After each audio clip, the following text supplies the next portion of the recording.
So good morning, everyone. We will be discussing the $12 donut. Hanukkah is past, but over the holiday, the the sufganiyah craze continues, and of course, on Hanukkah, our responsibility is to consume enough oily food so that the oil we eat would burn for 8 days. And so some of us that's latkes, and some of us that's donuts. And how the practice developed, or how donuts became enmeshed, is probably cultural. It's probably geographical. One of the early sources to something resembling a donut is found in the works of Rabbi Avraham ben Harambam, Maimonides' son. And he talks about, on Hanukkah, there's no obligation, there's no rule that we have to eat. It's kind of strange because, as Jews, we come to expect that food be part of our experience. But Hanukkah does not have that. Hanukkah is not about eating. Hanukkah is about giving thanks to Hashem, and it's about a spiritual salvation. But there's still the custom of eating. And the Rambam's son mentions we don't eat on Hanukkah, but there's a custom, and customs are very important. He mentions the custom of eating something called sponge, sufganiyot. And so that definitely gives the donut a longer history than the latke. And there are all sorts of explanations. In Israel, sufganiyot took over. You could say maybe it's in the Middle East, impacted by that culture. Others have said that sufganiyot became more popular because they're more labor intensive. In the early years of the state of Israel, the Labor Party and the labor unions essentially were responsible for the economy, and they encouraged the donuts consumption because that was good for the economy, that was good for the laborer. So for all these reasons, sufganiyot have become a Hanukkah food. And as with everything else in this supersized, super advanced, hyper commercial world, there are all sorts of enhancements made. What used to just be some fried dough has then had the jelly, then had chocolate, then had all types of varieties. And now we have what we seem to have is the $12 donut. So if you look on the source sheet, you see a picture, which I will also share on the screen. There is a picture of a $12 donut. All right, hopefully you can see that. Belgium chocolate craze, $12. This is from a bakery in Lakewood, New Jersey. They had several other $12 donuts for sale. And it's kind of crazy when you think about it, that you have this type of I don't know. I can't imagine spending $12 on a donut, but that there must be one very good donut. I remember watching some show once upon a time at some crazy restaurant in Las Vegas. They had like the $500 hamburger or something. It had like gold dust on it or something like that. But here is the $12 donut, and people were buying it. People were buying significantly. They were buying these. So there you have a letter written and posted on the Yeshiva World News website called "The Demented Deluxe Donut Craze: $111 for a dozen donuts." And this is a letter, an anonymous letter to the editor. I went to a local store and asked for a dozen of their upper end donuts. The worker behind the counter was very courteous and helped me choose between the dozen or so varieties they had to offer, each one more tantalizing than the one before it. After boxing up my catch, my credit card was swiped. I took that fateful look at the receipt. My jaw literally dropped and my eyes bulged. $111 for 12 donuts? You got to be kidding, I said to the cashier. He looked at me dumbfounded. Yeah, that's pretty standard, he replied, staring at me like I'd fallen off the moon. Whatever happened to Hanukkah being a time for family and friends to fulfill our happiness needs? Whatever happened to Hanukkah being a celebration of ruchnius over gashmius, spirituality over physicality? Whatever happened to good old sensibility, right? So these are not $12 donuts, it's something like 9 and change, but still kind of insane. Reactions, thoughts. Anyone buy one? After this source, I don't know if anyone wants to admit it, but anyone try a $12 Glicks was donut? Glicks was $6.50. Oh yeah, all right. Those fancy donuts at Glicks were $6.50. All right, you know. And in New York City, they were $3.50 for plain. They, you know, so I don't know. I think at Dunkin' Donuts you can still get a dozen for like, you know, $15 or something. But all right, you know, so you know, we look, we know that the world around us has changed in the commercialization and the options, and you know, but you know, first, you know, I think we're going to try and address this from a couple of you know, from two different perspectives. One, you know, is, you know, what does Judaism, what does halacha say about, you know, overcharging, you know, and the like? You know, maybe first off, if something is, when it comes to overcharging, we're going to encounter two different issues. One, you know, how do you prove it? And two, if the market sustains it, then it isn't necessarily overcharging. But we'll take a look at what halacha says about the laws of business and overcharging and how that plays out. And then this is the idea of conspicuous consumption, the idea of how much is too much, or maybe there's no such thing. You know, Judaism isn't necessarily a religion which mandates that we avoid expenditures or spending or buying well or the like, especially when it comes to religious activities. So we're going to look at that as well. Carla, yes. Unmute. I see you have your hand up. At least it's something that won't have the price raised for Pesach. There you go. That's right. Although shmura matzah, Well, that's a whole other conversation. The other thing, shmura matzah is $75 a pound. Yes, and if you get the rabbi's beard's hair in it, it goes up even higher. But also that quote that we read was they were selling that before Hanukkah. November 20th wasn't Hanukkah yet, so you wonder what they actually charged on Hanukkah. You know? Actually, so by the way, I think it's a typo. It's 11/30/21. Oh, okay. But yeah, I don't think the donuts would last 10 days. Doesn't usually work that way. No, not good. So, even at that price. Right. So, you know, there is this idea in halacha of what's called ona'ah, about overcharging. And the Gemara talks about it. And you know, the idea, you know, Judaism is not a socialist religion. And within that discussion, the Rambam Maimonides has in the laws of Geneva, the laws of stealing, source number 1, the court is obligated to appoint police in every city and town to set the prices. Whenever a person raises prices and sells at a higher price, he may be beaten and compelled to sell at the regular market price. Right? There's a limit. You can't necessarily overcharge too much. It's halachically forbidden, and there is a recognition of the fact that the authorities can control someone who is violating this halacha. Right? We're talking about a time and a place where the rabbinic authorities were able to, you know, follow through on threats and were able to compel adherence to the various community principles. But the Rambam presents this as, look, you know, we should be able to control the prices by a certain extent. And you have to keep in mind that part of this is not about necessarily affordability, because if there's something that's if there's an expensive item that somebody needs, it's not necessarily the seller's fault.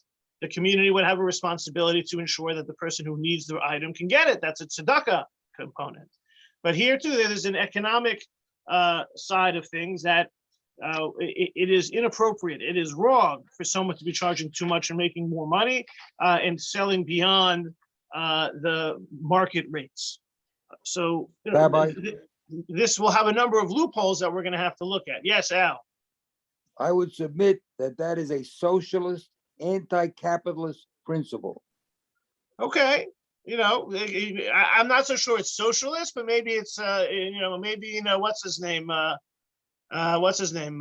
Milton Friedman wouldn't necessarily be in favor, right? It's not necessarily completely free market, unregulated.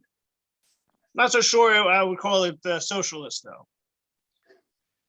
The goalposts have sometimes changed in terms of what socialism and not. This is a certain regulated economical principle in an effort to ensure that, recognize that, look, money and making a profit is attractive, and some people may try to take it too far. But it is a point well taken. So, in general, a full exploration of ona'ah, of this prohibition against overcharging, has many more components. So, for example, it is especially applied to staples, things that are necessary items. It is a lot more flexibility when we're talking about non-essential items or luxury items. If we're talking about a gourmet donut, you don't need a gourmet donut. So if someone is willing to pay $12 for a donut, maybe it's not the seller's fault, right? If you're willing to pay for it, then maybe that's not overcharging. I think if we look at some of the sources, with regards to ona'ah, it would be more with things, like staples like milk or eggs or food that you need to eat. But the $12 luxury item donut wouldn't necessarily be subject to these rules. So if we're talking about some of the economic principles that are involved from a Torah halachic perspective, there is a rule against overcharging and taking advantage of the buyer, especially when it relates to items that are essential. Again, it's about overcharging, not paying for what we can appreciate higher prices. We're living in inflationary times, but there's still the recognition that if something is a standard item, you can't charge beyond a certain amount, you can't price gouge and the like. And in fact, with regards to this conversation about essential items, source number 2 presents a scenario that it once occurred that the Gentile fishmongers were raising the price since they saw that Jews were buying fish in honor of Shabbos, and they were not refraining from doing so despite the expense. So the community enacted an agreement that no one would buy fish for 2 months. So here you have a situation where there's an item. We can unpack how essential or critical the item is. The non-Jewish merchants realized, hey, the Jews are willing to pay for it. They upped the price. So there was a community enactment, a takana. The rabbis decreed no buying fish for 2 months in order to ensure that we're going to show them, right? Supply and demand. The demand goes down, the price will go down here. So that was what was attempted. And this led to a whole halachic discussion. Was this appropriate? So, for example, is it appropriate to refrain from buying fish for Shabbos? Right? We talked about essential versus non-essential. Maybe fish is required on Shabbos. With regards to Oneg Shabbos, you start talking about, what are the, what do we need to eat on Shabbos? Well, we know we have Kiddush, we know we have Hamotzi, but this idea of Oneg Shabbos, the idea of celebrating Shabbos with meals and special meals, how is that going to be performed? Does that require certain foods? And so this was discussed by various authorities in the 17th and 18th century in the aftermath of this story that, according to some, took place in Vilna. The source number 3 is Rabbi Eliyahu Spira, who was writing about this. He was quoting Rabbi Krachmal and talked about this idea of the fish merchants were charging too much, and he said it was the appropriate thing to do. You should do this. You should stop this from overcharging. He points out that there was a comment that it can only be done. This is the second line in the Hebrew, translated to English. it was mentioned that dafka im nisyaker yoser mishlish shahaya mikodem kamo behider mitzvah ad shlish. Only if it was being overcharged by a third, because if it's up to a third, you should be willing to pay in order to fulfill the mitzvah. We'll talk more about that later, because we all know that Judaism sometimes costs more money. And so how much more does one need to pay? We'll talk about that.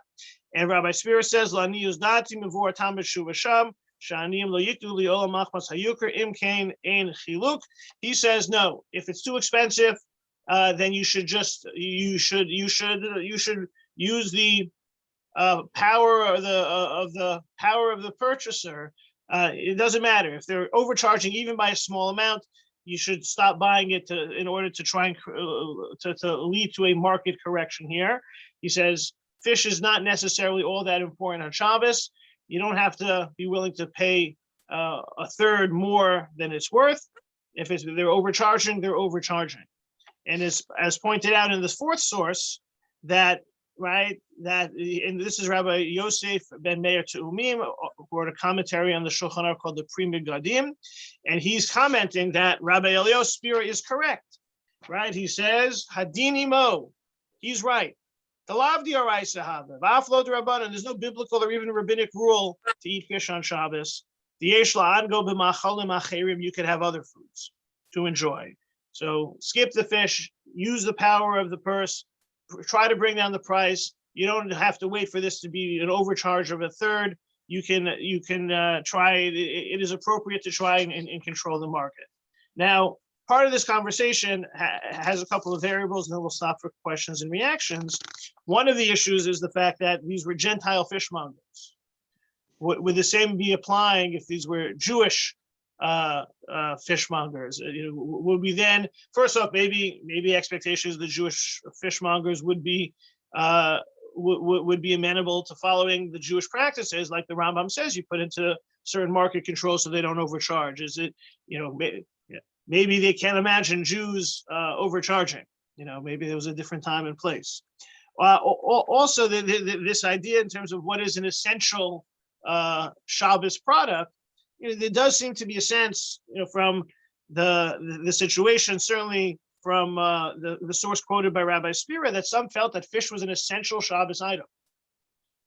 For those who don't like fish, here this morning, I guess too bad. But no, but this idea of what's required for a Shabbos oneg, and it just is, to me, is a kind of a fascinating side topic as to terms of the Shabbos menu. Many of us are used to, you have fish, you have soup, you have chicken, certain kugel. These are the types of things that, seem to have been imbued with a certain religious significance, to the extent that, the Beis Hillel was saying you have to be willing to spend a lot of money on fish because you need to eat fish on Shabbos, and only if it goes really an exorbitant price, right? It's almost like saying you have to buy the donut, but you don't have to buy the $12 donut. So you have to buy the fish, but you don't have to buy the overpriced fish. But it does seem that was not the more accepted view. More accepted view is you have to have a nice Shabbos meal. And that nice Shabbos meal maybe traditionally has fish, but if it doesn't have fish, it could still be a nice Shabbos meal. And therefore, you should not pay a penny more than it's really worth in order to buy it. And if you can leverage that to bring down the price, definitely do so. That's much more important than getting the fish. Questions, comments, reactions, discussion of kind of this religious market policy. I have a comment, Rabbi. Yeah. Fascinating little story. In India, Hindus ban the eating of eggs, and they I saw that. expropriate them. I never knew that. It's Right. such a basic staple of food in the world, and they expropriate the people who were trying to sell the eggs. Right. Look, but look, there are, there are religious foods, or there are foods that are seem to be imbued with religious significance, and we're seeing that here. Look, take the donut example. You got to really want to either try it or show it off or something to be willing to pay so much for a donut. And you can take that to all sorts of different types of foods that are out there, whether they be, I remember the, thankfully I am blessed with a wife who bakes challah every Shabbos and likes it more than the bakery ones. And, but I, once upon a time, I remember it was kind of like, the challahs that were available, growing up out of town, the only bakery challah that was available was Kinneret. The blue box, you put the egg wash, you put it in the oven, that's what you had. And then there was the bakery challah. And then all of a sudden you had, the 4 different types, the 8 different types. And now, we have seemingly an infinite number of types of challah. And then they have, they have the fancy types, the new bakeries that are opening up. And, once upon a time, I don't know, you pay, $4 or $5 a challah. Now people pay $8 a challah, $14 a challah. They're obviously, it's a blessing to be able to be able to afford that, but it starts to, begs the question, how did we get there? And, where, what should the approach be? So I think that as we, what we have seen so far is that when it comes to the religious principles involved in the market, so we see that there is a responsibility not to overcharge, especially, it's akin to stealing, especially if it is an essential item. And once we move away from essential items, then maybe you can, charge whatever the market will tolerate. When it comes to what are the things that we should be buying, well, if it's a religious object, maybe we should be willing to pay more. Right, that we see from the comment about being willing to pay a third more than it's worth in order to fulfill the mitzvah, and we'll come back to that. But what is it that makes us want to pay more? It's human nature sometimes to have certain pride of ownership, pride of being able to show off what be able to have pride in what one has. There's also things that we like, You like it, you like things sometimes, and those preferences can play out. But let's now dig a little bit more deeper into kind of some of the Jewish sources relating to this type of materialism. Rabbi, before you get on, I prefer raisin challah. What about you? Huh? You know what? I'm not the biggest fan of raisin challah.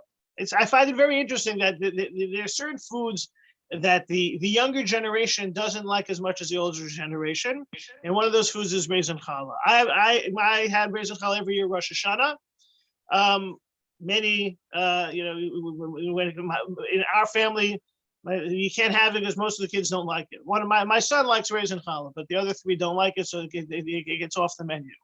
But certain things, we're talking about fish on Shabbos. Like, how many of the younger generation eat gefilte fish?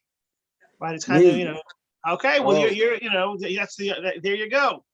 What about your grandchildren? They eat gefilte fish too? Oh yeah, why not? All right, Absolutely. so you're able to pass it on. It's a beautiful tradition. Linda makes delicious gefilte fish. It just seems that some of the classic traditional foods don't seem to be passed on to the younger generation. That's another conversation. But so there are a couple of interesting sources, some we read about in recent Parshios, with regards to how Jewish tradition addresses stuff, items, materialism, and the like. So the source number 5 is a Gemara in Chulin, which is talking about when Yaakov was preparing to reunite with Esav. And the verse states, and Jacob was left alone, and a man wrestled with him until the breaking of the day. Rabbi Elazar says the reason Jacob remained alone was that he remained to collect some small pitchers that had been left behind. The Hebrew is pachim kitanim. He had small vessels. He went back for some stuff.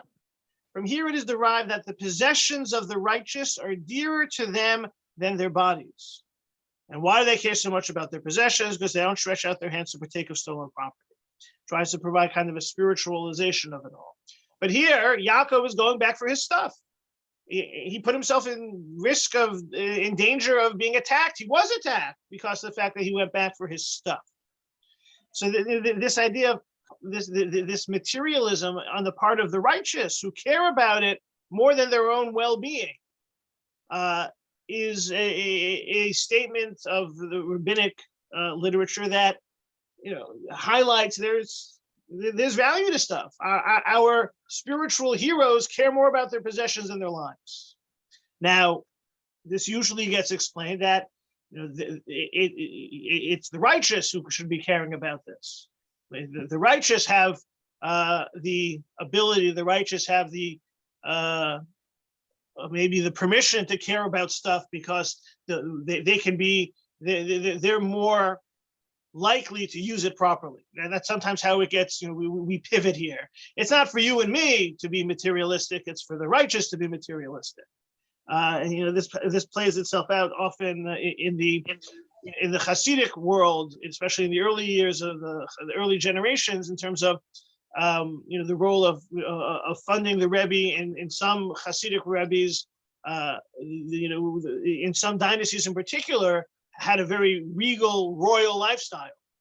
The idea that because, like Yaakov, they're the ones who are supposed to take the materialism and sanctify it.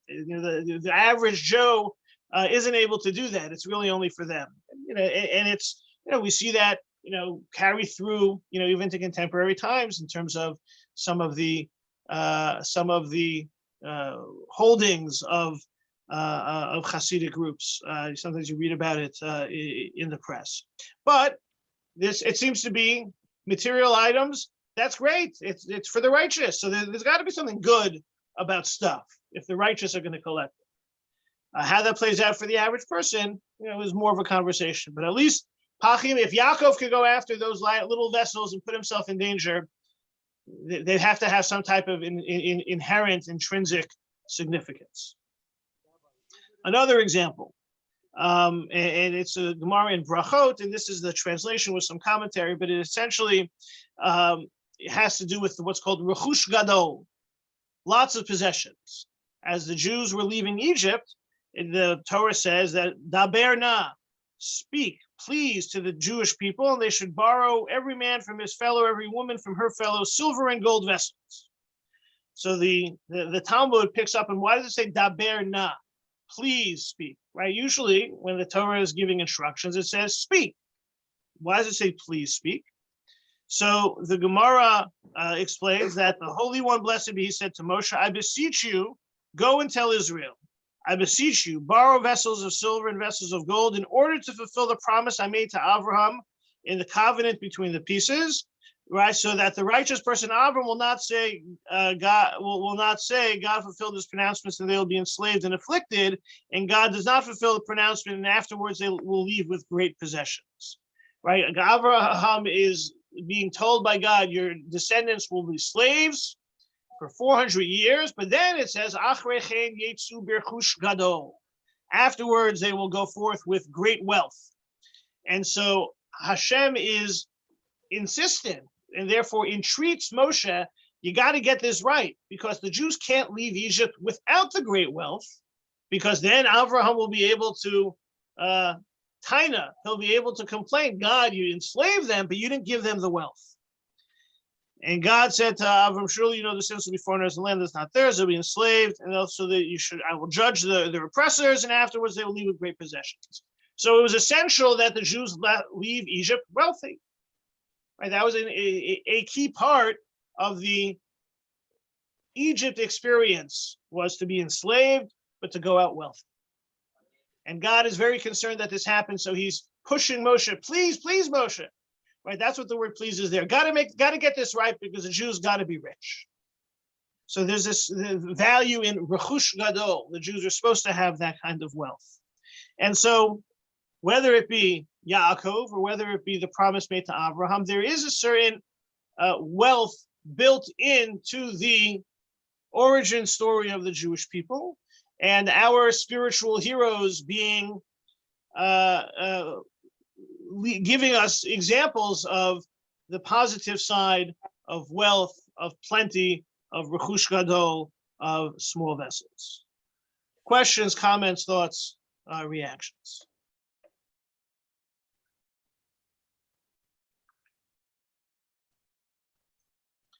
right? This is why Tevye wanted to be a rich man. There is that, on the one hand, there's value to wealth. On the other hand, we're supposed to, maybe we're not supposed to have it. But it's what's the expression? It's no mitzvah to be poor, but is it a sin to be rich? Right? It's not. There seems to be a value, and this transitions into a mitzvah, or a value of hidur mitzvah, of beautifying the mitzvah.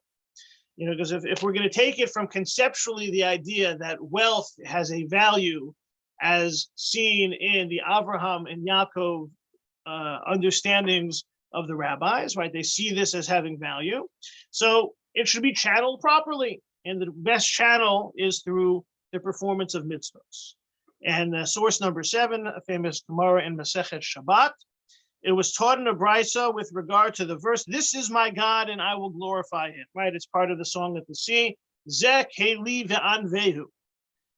Elokei aviv aromimenu, the Lord of my father, I will rise him up. So what does the word va'anvehu mean? So the sages interpreted anvehu homiletically and linguistically related to the word noi, because naveh, nun vav hey, nun vav yud, has a linguistic similarity, and that word means beauty. So they interpreted this verse as teaching, beautify yourself before God in mitzvot. Even if one fulfills the mitzvah by performing it simply, it is nonetheless proper to perform the mitzvah as beautifully as possible. Make before him a beautiful sukkah, a beautiful lulav, a beautiful shofar, beautiful ritual fringes, beautiful parchment for a Torah scroll. Write in it his God's name in beautiful ink with a beautiful quill by an expert scribe, and wrap the scroll in beautiful silk fabric. Right? The idea of performing mitzvah in a beautiful fashion. Just by the way, in light of last week's class on artificial intelligence, we actually mentioned the idea about having an easier way to make a Torah scroll. They have this thing called a silk screen that has the letters all kind of carved out, and then you just ink over the screen and you create it. And look, that you're supposed to have the better way to have a Torah is by an expert scribe do it. And all of these things are going to cost money. So there's a purpose to the utilizing the rechush gadol, the wealth. There's a purpose in the small vessels, so as to be able to take that wealth and channel it into beautifying mitzvot. I think that some of these in particular, we've seen some of it in particular of how, kind of like the typical, lulav esrog or esrog box. That's a place where people spend a lot of money. On some level, it's a little citron that you're going to be spending 50, 70, 100, more than $100 on. Well, if you're going to do that, then of course you're going to want to put it in a nicer box. You're not going to want to leave it in a cardboard box. Again, it's not an obligation, and plenty of wonderful, observant people just keep it in the cardboard box. But we see from this example, from this teaching, that there's value, or maybe even enhanced significance by performing mitzvot and spending more money. We mentioned before the idea of shmura matzah. Shmura matzah is more expensive than machine matzah. Well, can this carry all the way back to the $12 donut? Could be, right? I'm celebrating Hanukkah. I want to celebrate Hanukkah with the most beautiful donuts possible. Doesn't really work for me, but I'd rather stick to the examples in the Talmud. But we're starting that. Material items are good. Wealth is good. Spend it on mitzvahs. Here are some examples. Go from there. A couple of years ago, they had an article about this very expensive sukkah, right? Tens of thousands of dollars on a sukkah with several rooms and air conditioning and the like. There's for some it's ostentatious, and for others hider mitzvah. It makes it difficult, and especially, especially with the preponderance today of more items that seem to be crazily out of whack expensive, like a $12 donut or a $10,000 sukkah.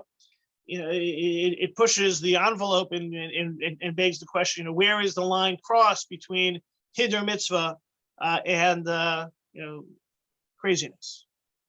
So the Gemara in Bava Kama, source number 8, tries to set a limit. Rabbi Zera said that for the embellishment of the performance of a mitzvah, to purchase a more beautiful item used in the performance of a mitzvah, one should spend up to 1/3 more than the cost of the standard item used to perform the mitzvah. Right. So, if the standard one is $3, well, then you can spend $4. So I'm not, if the again, that's the performance of a mitzvah. Anything more than that might just be ostentatious. But again, just like when it comes to setting the market rate and controlling some of those prices for essential items, once you get into the realm of the hider, then maybe there's more room for going beyond a third. But for performance of the mitzvah, it's still considered a mitzvah if it's for a third. And this does have some relevance with regards to, they talk about, in terms of, what a mitzvah costs and what about what you pay for more than the mitzvah. There's actually, with regards to, they talk about with regards to charity that giving someone what they need is one thing, but there's also this idea of giving someone charity what they're used to. And the Gemara has kind of a strange example that if a person is used to a certain style, a certain standard, maybe they were wealthy and then they came upon more difficult times and can't afford what they're used to, you have a responsibility to give them what they're used to. And it seems a little bit strange, maybe a little bit unfair, right? Why give the person $100 for what they're used to when giving them $25 would suffice and they can use the other $75 for someone else? It highlights the complex relationship that Jewish law and tradition have with certain material expectations based upon what a person's able to afford. Rabbi, Yes. I had an incident last night where I went to a fundraiser. I went to hear Nikki Haley speak. Mhm. And I came home, I hadn't eaten dinner, so I stopped off at Chimichurri and had a hamburger, and there was a nice looking Black woman there with her cart filled with goods, her possessions. And she said, "Do I have any money?" I had $5 in my wallet. I gave it to her. She wanted more. I said, "All I have is my credit card." And I went to buy the plain hamburger. And I looked at her and I said, "Are you hungry?" And she said, "I'll have an ice cream." Then she said, "No, maybe I'll have a milkshake." Now the milkshake is more. She ended up with the ice cream. And then she saw the list of the hamburgers. So I said, "Would you like, I'm having a plain hamburger." And she said, "Okay, I'll have that." She said, but then she sees the more expensive one with the tomato underneath. And she said, "Well, I really like tomato on my hamburgers." And I said, well, I wanted to say to her, beggars can't be choosers. I got her the plain hamburger, but I was just laughing because, before you know it, I would have ended up getting the whole menu, but it was all right. Look, it's interesting. The beggars can't be choosers. That example in Jewish law of giving someone what they're used to, there's a little bit of a conflict between those two statements. And again, in general, within the realm of philanthropy and charity, there's not always a clear direction. But when it comes, but it does highlight this idea of Jewish tradition recognizing people being used to having a certain materialistic expectation and that becoming the norm for them, and therefore, not necessarily denying them that norm. Look, over time, a person is used to a certain standard and is going to be in a very different place. It can't go on forever. But well, she had nice sneakers on. Huh? She had beautiful sneakers Right. on. Well, look, we're talking about $12 donuts. They have like $1,000 sneakers. It's not just, again, we could have ripped that from the headlines too. I just was fascinated by this $12 donut, and I like the title, so I decided to use it as a springboard for this conversation. But there are so many other examples out there. So, but along the lines, of that example of charity and of having, there's an interesting article, source number 9, that I came across, where the author mentions there's a tale about a rich man who explained to his rabbi that he intended to live as a regular individual, eat meat only once a week, generally suffice with bread and vegetables, etc. Right? Someone who has means but wants to live more simply. To his surprise, the rabbi disagreed and said, it's preferable that you live very comfortably and eat meat every day. When the rabbi's students expressed surprise at their mentor's advice, he explained this way: if he lives according to his means, perhaps he'll give meat to the poor once a week and bread and vegetables more often, right? If he lives according to his means, he'll have an appreciation of, the finer things, and then will be willing maybe to help others. He'll give more. If he lives better, he'll give more. That's the way the story plays out.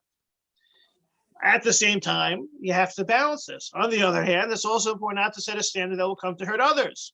Having a 10-piece band at your child's wedding will have the peer pressure effect of causing others who really can't afford it to feel they have to do the same. Then perhaps you should reconsider. And to me, and in some of the conversations I was having in advance of this class, that seems to be kind of one of the biggest dangers of the $12 donut. Like it's out there, and it's out there within a community that we have a very diverse community when it comes to economic reality, and within the Orthodox community, we're blessed with people with means, and at least with regards to New York City, a very high proportion of those living in poverty are Orthodox Jews, who are the ones who are celebrating these holidays, where they're going to be encountering people with the $12 donuts. And so how does it play out if this becomes kind of expected or is viewed as the norm, even though it's not, nor should it be, but it's viewed as such? And again, how it's viewed as such is, where did I learn about the $12 donut? My wife saw it on Instagram. Not, it's out there, not in the real world. It's out there in the the virtual world. But you have to. We run that risk in terms of creating this type of an expectation. It talks about weddings. Some of the Hasidic communities have tried to to control expectations by having community rulings that this is all that should be at a wedding. This amount of music and this number of guests maximum, et cetera, et cetera.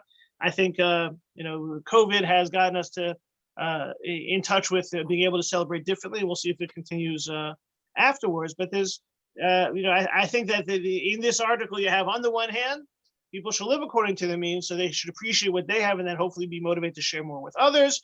And the flip side is the danger of what happens when expectations go so high that it even creates more pressure on those who can't afford it. And just like when it comes to controlling the market prices and recognizing that it's a very fine line between what's required and how to implement it, and